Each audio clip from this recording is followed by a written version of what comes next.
मंगलमूर्ति मारुति नंदन सकल अमंगल मूल निकंदन पवन तनय संतन हितकारी हृदय विराजत अवध बिहारी। बिगड़े काम बनाए हनुमान जी।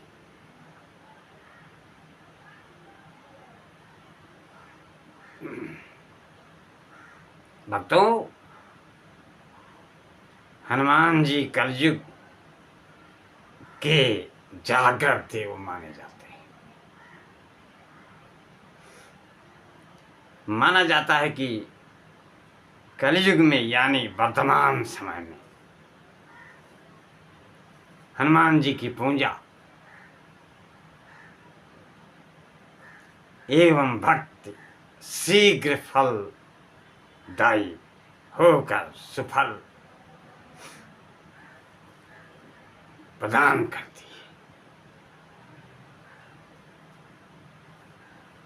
और भक्तों की विभिन्न संकटों से रक्षा करती है।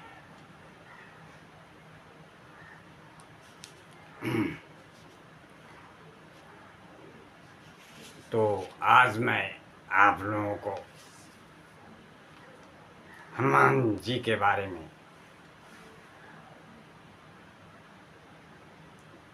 कुछ बातें समझाने का प्रयास कर रहा हूं। हनुमान जी का चरित्र एक जीवन दर्शन है।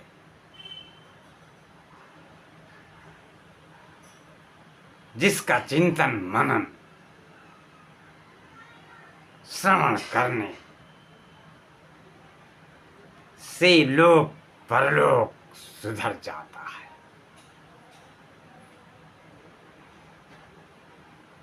हनुमान जी की उपासना मात्र से ही जीवन सफल हो जाता है। हनुमान जी की उपासना जीवन में सफलता प्राप्त करने की एक कुंजी है। जब व्यक्ति समाज और देश में अपने कर्तव्यों से भटक रहा हो, धार्मिकता एवं आध्यात्मिकता पाखंड का रूप ले चुकी हो और दुष्ट प्रवृत्तियां आने अपने पैर पसार रही हो, तो ऐसी स्थिति में प्रत्येक व्यक्ति के लिए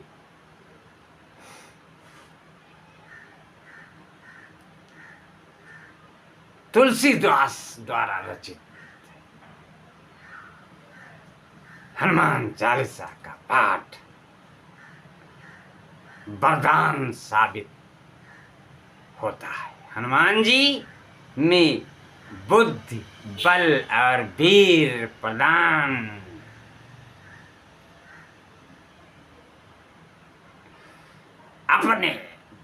कर अपने भक्तों की रक्षा करते हैं।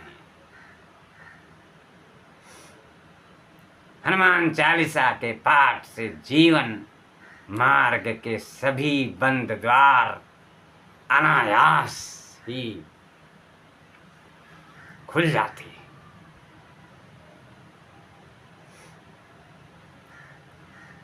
सांसारिक जीवन में आवश्यकता होती है एक मित्र, गुरु और सेवक की।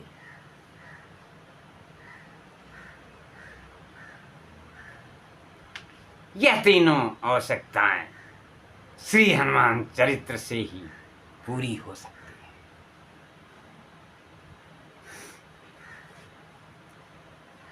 भक्त के रूप में हनुमान की सर्वश्रेष्ठ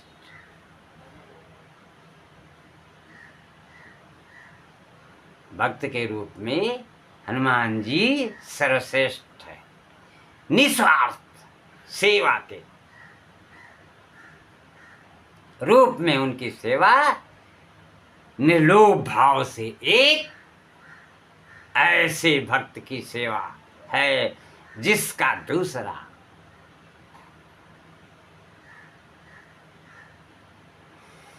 उदाहरण नहीं मिलता। हनुमान जी हर समय अपने स्वामी के कार्य के हनुमान जी अपने स्वामी के कार्य को करने के लिए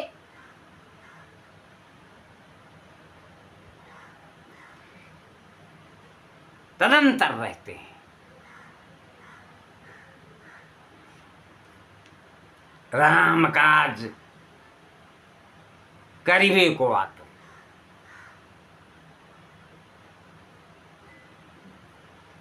कहा जाता है कि संसार में कुछ प्राप्त करने के लिए गुरु की आवश्यकता होती है।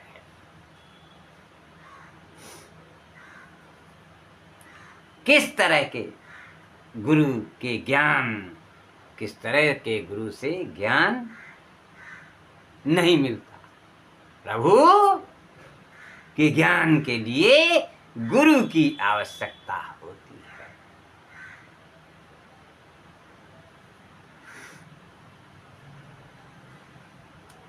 शायद इसीलिए तुलसीदास जी ने सभी लोगों से बुद्धि और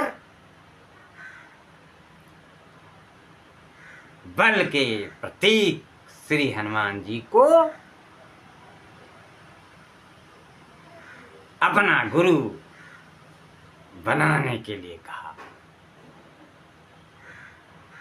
जय जय जय हनुमान गोसाई, कृपा करो गुरुदेव की नाई। ऐसा तुलसीदास जी ने कहा था। कलिकाल में सर्वश्रेष्ठ एवं अत्यंत अल्पकाल में सिद्धि देने वाली है यह हनुमान चालीसा। स्वयं मां भगवती इसकी गवाह है।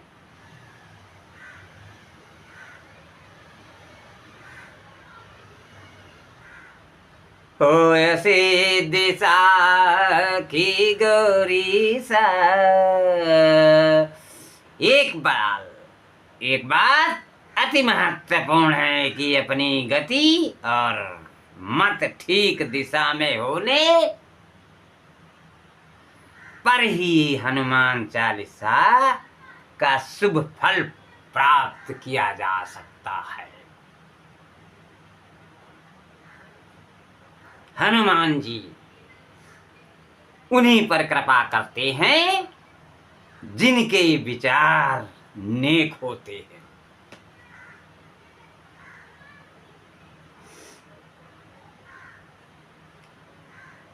कुमति निवार सुमति के संगी। हनुमान जी को स्मरण करके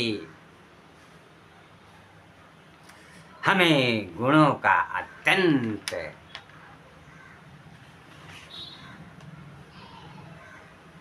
हनुमान जी के स्मरण करके हमें गुणों का अनंत सागर सा दिखाई पड़ता है। उनके कलिकाल में सफल होने के अनेक सूत्र मिलते हैं। वह बजरंगबली जी का स्वर्णिम रूप सुंदर सब कानों में कुंडल, घुंघराले के साथ में वज्र और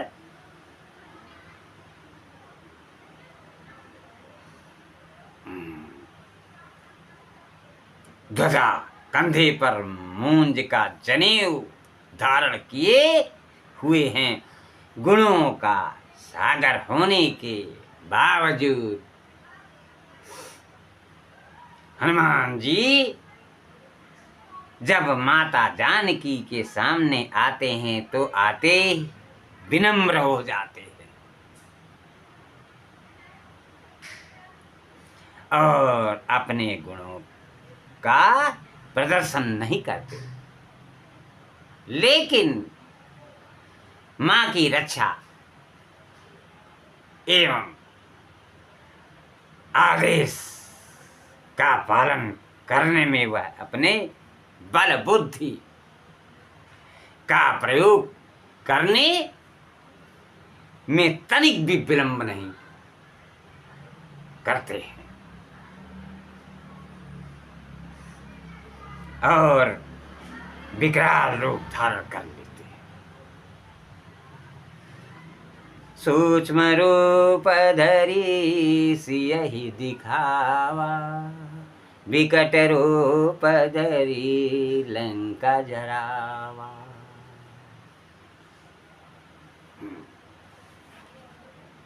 स्वयं श्री राम ने हनुमान जी के गुणों की व्याख्या करते हुए उन्हें अपने भाई भरत के समान माना है। रघुपति की नी बहुत बड़ाई, तुम मम प्रिय भरत सम भाई। संसार के जितने कठिन एवं असंभव काम होते हैं वह सभी हनुमान जी की कृपा से ही सुलभ और सहज हो जाते हैं। दुर्गम काज जगत के जेते, सुगम अनुग्रह तुम्हारे ते। महावीर का नाम सुनकर ही भूत पिशाच भाग जाते हैं।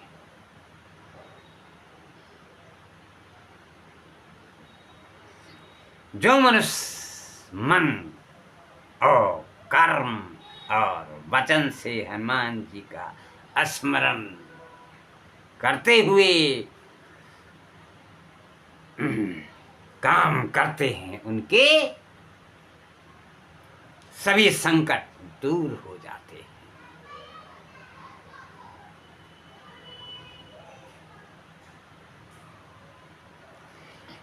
संकट से हनुमान छुड़ावे, मन क्रम वचन ध्यान जो लावे। आठों सिद्धियों और नवनिधियों के दाता हैं हनुमान जी। या वरदान स्वयं माता जानकी जी ने हनुमान जी को दिया था।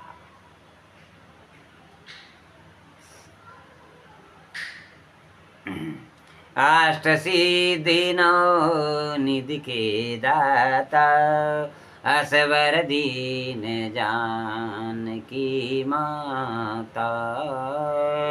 हनुमान जी को प्रसन्न करने से भगवान श्री राम की प्राप्ति होती है। हनुमान जी भगवान श्री राम के सर्वोच्च दास भक्त हैं। ये आप लोग सभी अच्छी तरीके से जानते हैं, लेकिन भूलिए न बिसारिए ना, इसलिए समय समय पर हनुमान जी का स्मरण करते रहें। कहा जाता है कि आज भी जहां श्री राम कथा अथवा कीर्तन होता है वहां हनुमान जी किसी न किसी रूप में उपस्थित हो जाते हैं।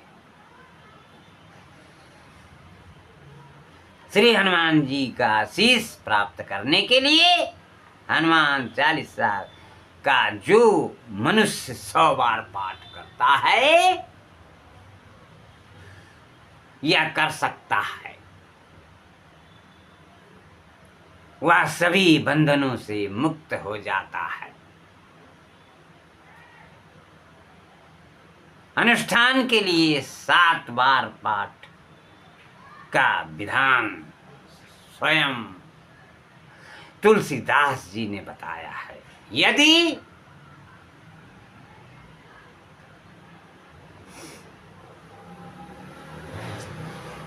सौ दीपक जलाकर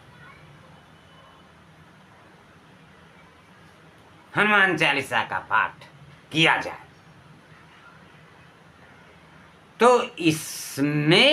इससे मनुष्य के समस्त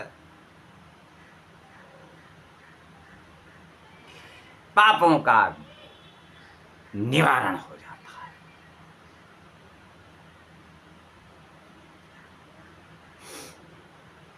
हनुमान जी जो कुछ भी देते हैं वह पूर्ण रूप से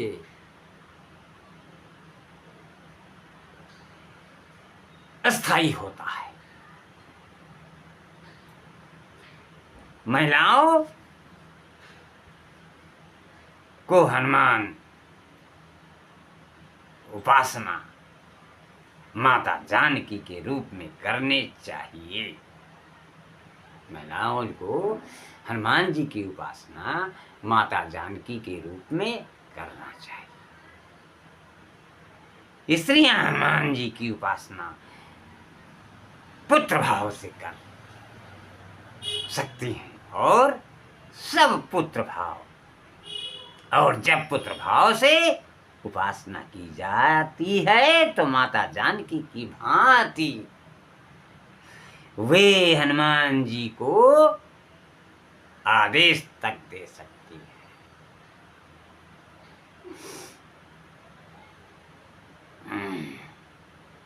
हनुमान जी की उपासना उपासक के लिए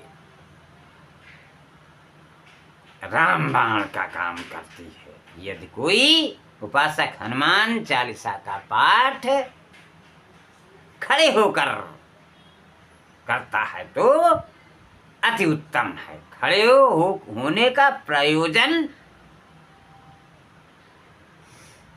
अपनी उपासना में तप शामिल करता है। श्री हनुमान जी की उपासना में यदि तप भी शामिल हो जाए तो फल अति शीघ्र प्राप्त किया जा सकता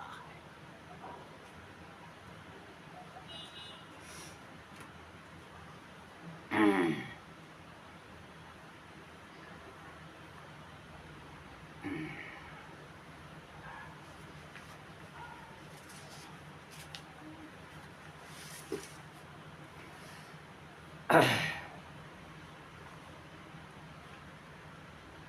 राम रावण के युद्ध के दौरान रावण का भाई है राम लक्ष्मण को मोहपास में बांधकर पाताल लोक में ले गया। विभीषण ने यह रहस्य समझा कर हनुमान जी को बताया। पाताल लोक के द्वार पर मकरध्वज को पराजित कर हनुमान जी ने पाताल लोक में प्रवेश किया। पाताल में रावण के प्राण पूंजा ग्रह में प्रज्वलित 5 दिशाओं में रखे 5 दीपक में बसते थे, जिन्हें एक ही फूंक में बुझाने पर ही अहिरावण की मृत्यु हो सकती थी। तब हनुमान जी ने पंचमुखी रूप धारण किया। उत्तर दिशा में 12 मुख, दक्षिण दिशा में नरसिंह मुख, पश्चिम में गरुण मुख आकाश की तरफ है, ग्रीव मुख एवं पूर्व दिशा में हनुमान जी का मुख है। इस रूप को रखकर उन्होंने उन पांचों दीपकों को अपने पांचों मुखों से एक ही फूंक में बुझा दिया।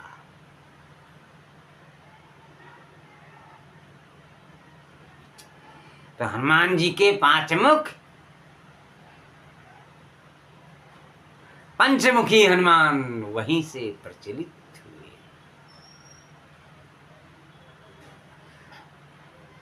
इस तरह रावण का वध करके हनुमान जी ने राम लक्ष्मण को मुक्त कराया। यह पौराणिक कथा है। आइए इसके मर्म पर विचार करते हैं। मर्म का मतलब तो समझते ही होंगे, भेद। रावण हमारे जीवन का अहंकार है। रावण अहंकार का भाई है। मोह है, मोह राम लक्ष्मण अर्थात ज्ञान वैराग को मोहित का पाताल लोक अधोगति में बंदी बना लेता है। ज्ञान और वैराग्य मोह द्वारा मोहित हो जाते हैं और मोह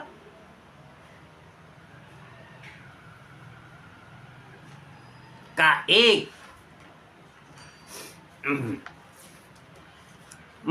एक मुकाबला सिर्फ साधक प्रबल वैराग्य ही कर सकता है।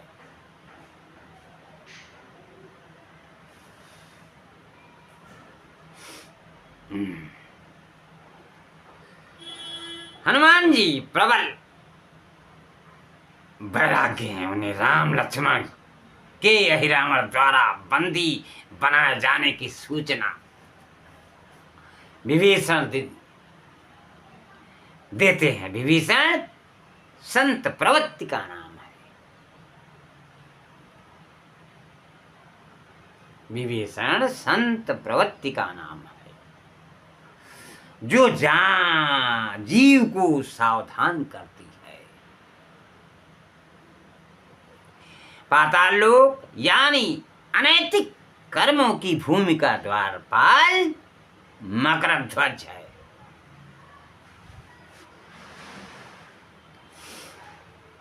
मकरध्वज का अर्थ है ध्वज में मगर का चिन्ह है। मगर विषय रस में डूबी वासनाएं हैं। समझने की चीजें हैं, भगा भगा के नहीं, आराम से सुनिएगा तो समझ में आएगा। हमारी वाणी इस वेदांत को कायदे से अध्ययन कर आप लोगों के सम्मुख प्रस्तुत कर रहे हैं। मकरध्वज इन वासनाओं का मूर्त रूप है। अहिरावण मोह की रक्षा, मकरध्वज वासनाएं ही करता है, क्योंकि मोह के मरने पर वासनाएं खुद मर जाती हैं। हनुमान जी पहले मकरध्वज को पराजित करते हैं, क्योंकि मोह को समाप्त करने के लिए वासनाओं को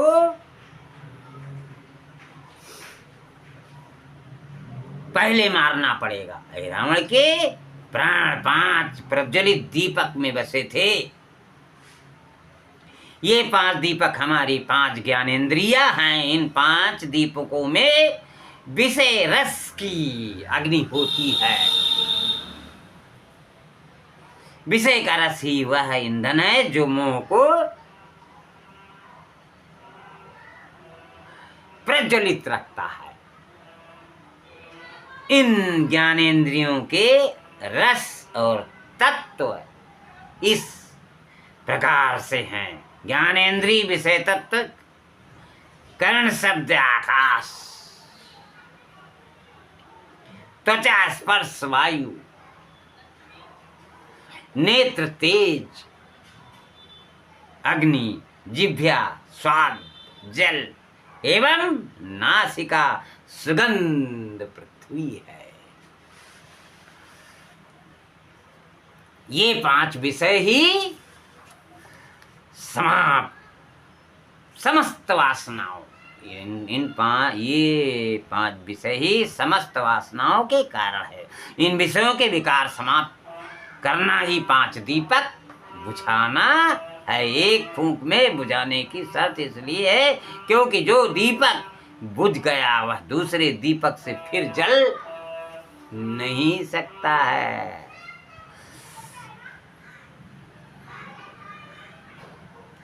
अगर दीपक जलते रहते तो दूसरे दीपक से जल उठेगा। साधना में सब विषय एक साथ ही छोड़ने पड़ते हैं। यदि एक भी दीपक अथवा विषय भोग बचा रहे तो मोह कैसे दूर होगा। विषय भोग का मतलब तो समझते ही होंगे। पंचमुखी हनुमान का पहला मुख बराह का है। बराह अवतार की कथा में बराह ने पृथ्वी को दांतों से उठाकर पृथ्वी का उद्धार किया था। अतः 12 मुख की पृथ्वी तत्व के प्रतीक स्वरूप में लिया। दूसरा मुख गरुड़ का है जो विष्णु का वाहन है। आकाश में विचरण करने के से गरुड़ मुख को आकाश तत्व के प्रतीक स्वरूप लिया गया। तीसरा वानर मुख स्वयं हनुमान जी का है जो वायु तत्व के प्रतीक है। चौथा मुख क्रोधित नरसिंह अवतार का है जो अग्नि तत्व का प्रतीक है। पांचवा मुख समुद्र मंथन से निकले हयग्रीव नामक घोड़े का है जो समुद्र से उत्पन्न होने के कारण जल तत्व का प्रतीक है। पांचों मुख पशुओं से इसलिए लिए हैं क्योंकि पशु अपने इंद्रियों का उपयोग करते हैं। उपयोग नहीं वे इंद्रियों द्वारा उतना ही ग्रहण करते हैं जो जीवन जीने के लिए आवश्यक है। इस तरह शुद्ध पंच तत्व युक्त प्रबल वैराग्य की मूर्ति ही पंचमुखी हनुमान की दिव्य मूर्ति है जो शुद्ध पंच तत्वों से निर्मित पंचमुखी से इंद्रियों की विषय अग्नि बुझाकर मोह की कैद से ज्ञान वैराग्य रूपी राम लक्ष्मण को मुक्त करवाने में समर्थ है। ज्ञान और वैराग्य सांसारिक मोह से दूर होकर ईश्वरी मोह भजन दर्शन नाम श्रवण धूप सुगंध भोग प्रसाद में फंस जाते हैं। यानी इंद्रियों के विषय दूर नहीं होते, लेकिन प्रबल वैराग्य जिसमें यम नियम द्वारा तत्वों की शुद्धि होने से विषय विकार समाप्त हो जाते हैं। फिर उसे कुछ भी अच्छा बुरा नहीं लगता। जो जीवन के लिए आवश्यक है इंद्रियों के उतना ही ग्रहण करना चाहिए। कवन सो काज कठिन जग माही जो नहीं होता तुम पाही। हनुमान जी का मन निर्मल था इसलिए राम भक्ति में लीन हुए और भगवान राम के अति उत्तम भक्त हुए। क्योंकि भगवान का भी कहना निर्मल मन जन मोहि सो निर्मल मन जन सो मोहि पावा।